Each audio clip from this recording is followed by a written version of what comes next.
नमस्कार साथियों, स्वागत है आपका यूट्यूब चैनल आकांक्षा डिजायर में। इस बेहद खास चीज़ में बात करते हैं करंट अफेयर्स की और फिर साथ में करते हैं उनका एनालिसिस, जो कि यूपीएससी, स्टेट पीएससी के साथ साथ अन्य एग्जाम के लिए अत्यधिक सहायक है। तो यदि आप मेरे चैनल पर नए हैं तो चैनल को लाइक करिए, सब्सक्राइब करिए, कमेंट करिए, अपनों से शेयर कीजिए और हाँ, बेल आइकन जरूर प्रेस कर लीजिए जिससे मेरे द्वारा अपलोड किए गए वीडियोज़ की नोटिफिकेशन आप तक पहुँच सकें और आप सबसे पहले मेरे वीडियो को देख पाएँ। यदि आप मेरे चैनल पर पुराने हैं तो इसे अपने दोस्तों के साथ, अपने पड़ोसियों के साथ, अपने सगे संबंधियों के साथ बांटते रहिए और इस डिजिटल प्लेटफॉर्म को बड़ा करते रहिए, अपनी हमारी फैमिली को बढ़ाते रहिए। तो सबसे पहले आप जो भी फिगर देख रहे हैं, जो ये देख रहे हैं चित्र, आप गैस लगाइए किस पक्षी का चित्र है, जो इसका आंसर आपको अभी थोड़ी देर में मिलने वाला है। सबसे पहले देखते हैं सब करंट अफेयर्स आज के क्या क्या हैं। पर्यावरण मंत्रालय द्वारा प्लास्टिक अपशिष्ट प्रबंधन संशोधन अधिनियम 2021, plastic waste management amendment bill rule 2021 को अधिसूचित किया गया है। यह नियम वर्ष 2022 तक कम उपयोगिता वाली और कचरे के रूप में बिखरने की अधिक संभावना वाली सिंगल यूज प्लास्टिक निर्मित वस्तुओं को प्रतिबंधित करता है।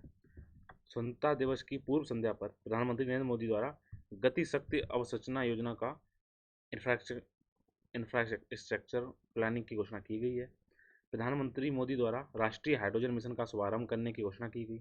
इसका उद्देश्य भारत को हरित हाइड्रोजन के उत्पादन और निर्यात हेतु एक वैश्विक केंद्र बनाना है।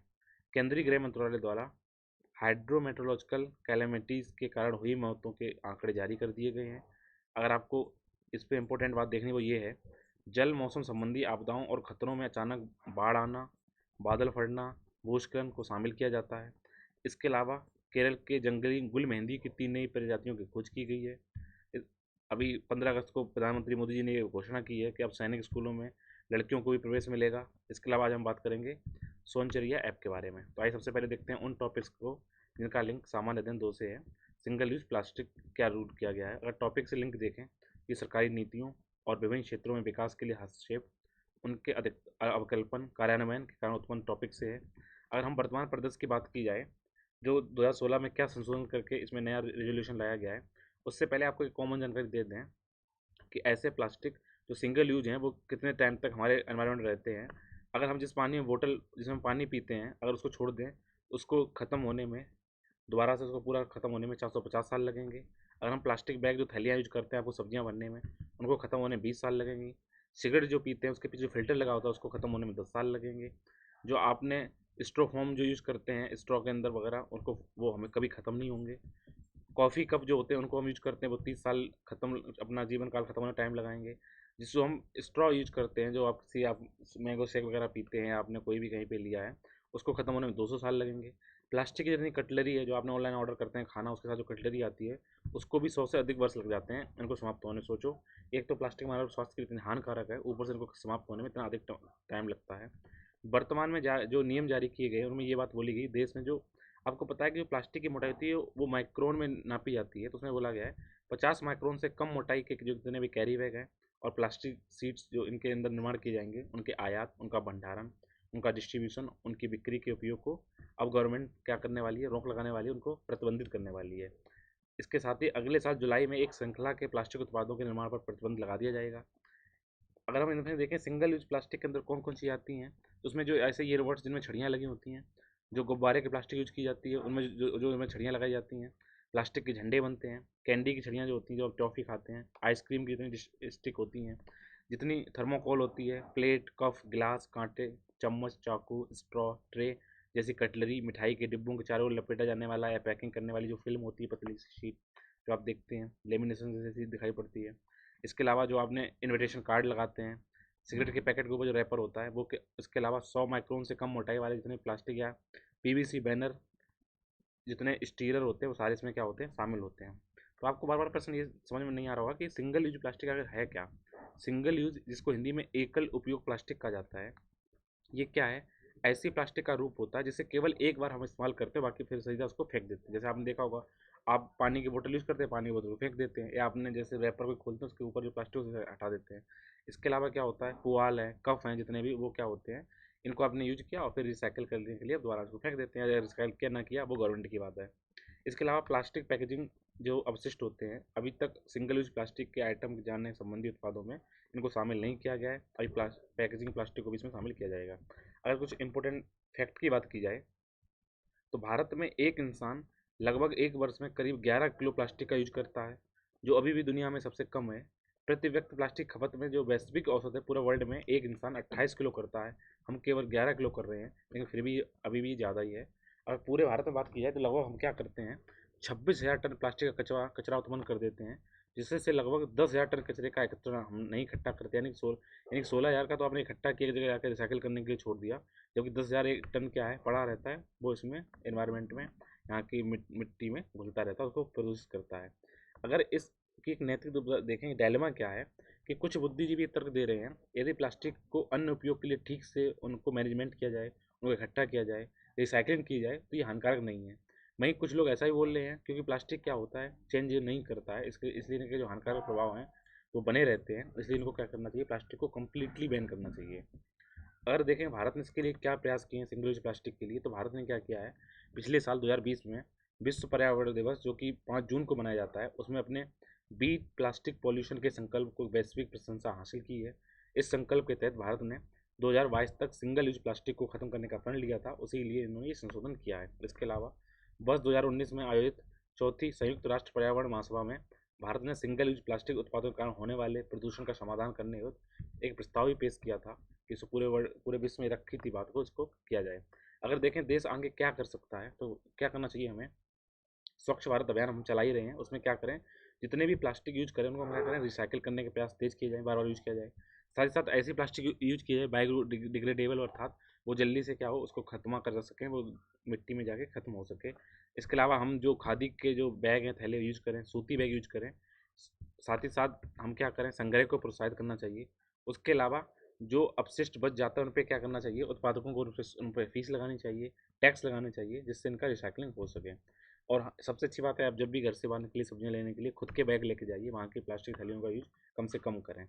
निश्चित रूप से हम अपनी अगली पीढ़ियों को छुट्टियों में ऐसे समुद्र तटों पर जाने के लिए नहीं छोड़ सकते जहाँ उन्हें प्लास्टिक के अलावा कुछ नहीं दिखे, और हम जिन समुद्रों की बात करते हैं वहाँ मछलियाँ रहती हैं, उसकी जगह बस क्या प्लास्टिक निवास ना करें, इसलिए मछलियाँ लोग देखें, हमारी आने वाली जनरेशन उनको देख पाए, तो हमें आज इस पर संकल्प करना होगा, चेंज करना होगा। आइए बात करते हैं उन टॉपिक्स का जिनका संबंध सामान्य दिन 3 से लिंक है। आज इसमें अभी हाल ही में 15 अगस्त को मोदी जी ने लाल किले से कुछ नई योजनाएं बनाई हैं, उनको लागू करने की बात कही गई है, और इनकी बात इसमें करेंगे बेसिकली। सबसे पहली बात करिए गति शक्ति अवसंरचना योजना के बारे में। अगर इसके टॉपिक का लिंक देखें तो ये बुनियादी ढांचा, ऊर्जा, बंदरगाह, सड़क, विमानपत्तन, रेलवे आदि से संबंधित है। इस योजना अगर प्रमुख बिंदु की बात की जाए तो गति शक्ति हमारे देश के लिए एक राष्ट्रीय अवसंरचना मास्टर प्लान होगी, जो देश में इंटीग्रेटेड इंफ्रास्ट्रक्चर की नींव रखेगी। इसके अलावा 100 लाख करोड़ रुपए से अधिक की इस योजनाओं से लाखों युवाओं को रोजगार के अवसर भी मिलेंगे। ये योजना स्थानीय विनिर्माताओं के वैश्विक प्रोफाइल को ऊपर उठाने में मदद करेगी, उन्हें दुनिया के समकक्ष उनको बराबर रखेगी और हमारे कंपटीशन में करने में हमें हेल्प करेगी। गति शक्ति योजना भविष्य में एक नए आर्थिक क्षेत्रों की संभावनाओं को जन्म भी देता है। अगर एक नोट करने वाली बात क्या है, इसी तरह की ये योजना नेशनल इंफ्रास्ट्रक्चर पाइपलाइन, जिसको एनआईपी या फिर राष्ट्रीय अवसंरचना पाइपलाइन कहा जाता है, इसकी घोषणा पहले की जा चुकी है, उसी को अब डिटेल में और किया जा रहा है। आइए बात करते हैं कुपोषण से निपटने हेतु फोर्टिफाइड चावल की बात की जा रही है, संवर्धन योजना की बात की जा रही है। तो मोदी जी ने ये बोला है, हमारे देश के प्रधानमंत्री ने, कि 2024 तक जितने भी सार्वजनिक स्कूल हैं उन्हें जहाँ पर सार्वजनिक वितरण प्रणाली लागू हो रही है, वहाँ उन्हें जो मिड डे मील मिलेगा उसके तहत क्या होगा, उन्हें फोर्टिफाइड राइस वितरित किया जाएगा। अगर टॉपिक का लिंक देखें तो ये आपूर्ति श्रृंखला प्रबंधन से भारत में खाद्य प्रसंस्करण और उससे संबंधित उद्योग से संबंधित है। तो अगर इस घोषणा की महत्व की बात की जाए, क्योंकि आपको हमें पता है कि हमारे देश में जो ज़्यादातर महिलाएं और बच्चे हैं वो क्या हैं, माल न्यूट्रिएंट्स का शिकार है, अर्थात उन्हें कुपोषण का स्तर काफ़ी अधिक है, तो ये घोषणा उनके लिए काफ़ी महत्वपूर्ण हो जाती है। इसके अलावा अगर खाद्य मंत्रालय की बात की जाए तो देश के सर्वे ये बताते हैं कि देश में हर दूसरी महिला के अंदर क्या है, वो एनीमिया से पीड़ित, तथा उसमें रक्त की कमी है, हीमोग्लोबिन की कमी है, और हर तीसरा बच्चा या तो अभी पूरी तरह से डेवलप नहीं हुआ है या फिर बौने पर का शिकार है।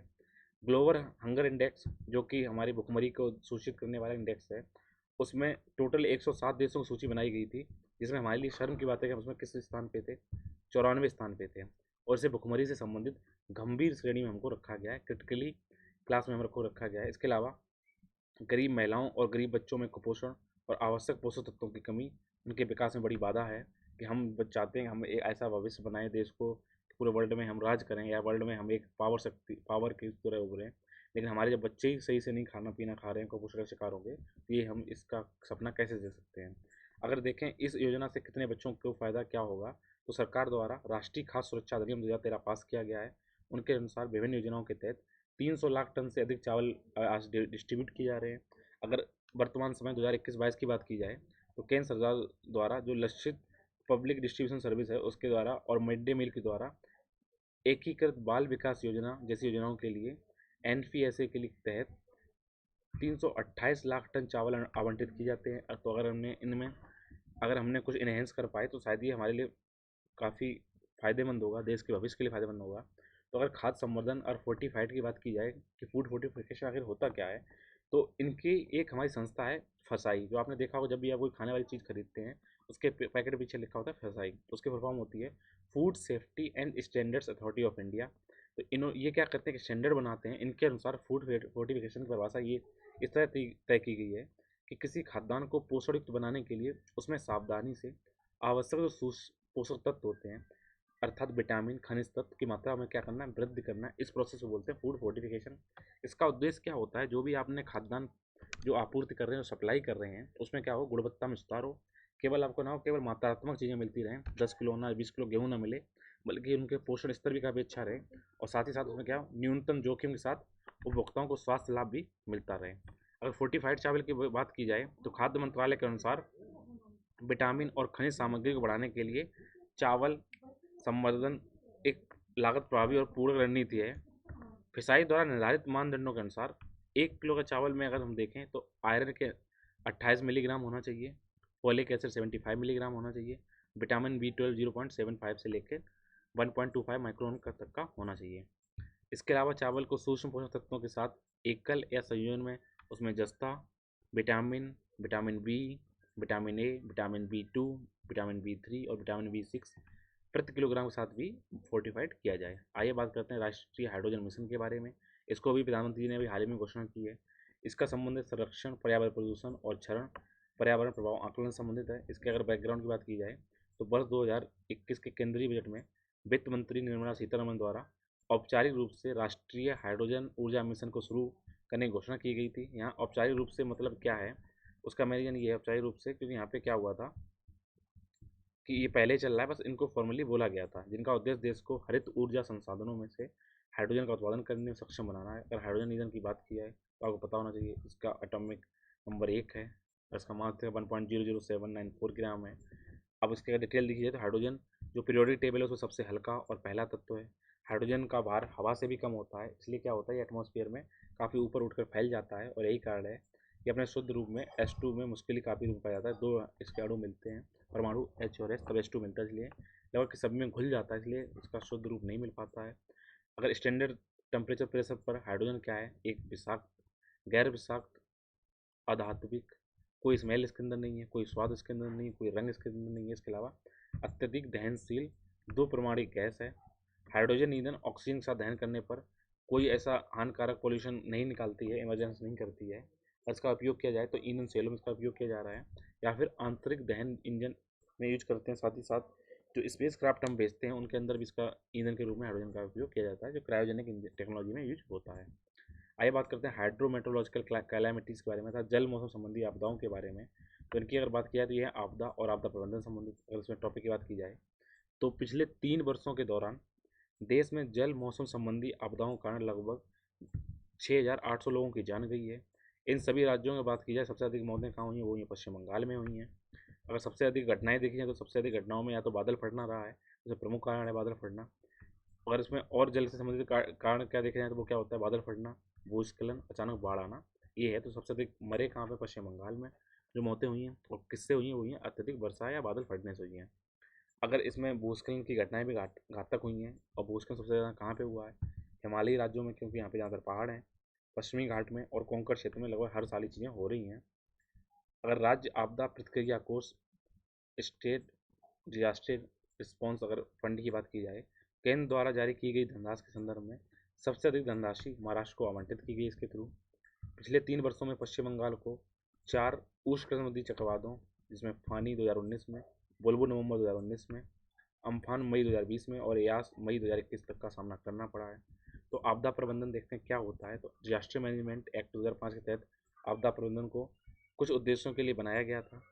इनकी व्यवस्था या समन्वय करने, उनका कार्यान्वयन करने हेतु एक समेकित प्रक्रिया के रूप में इन्हें परिभाषित किया गया है।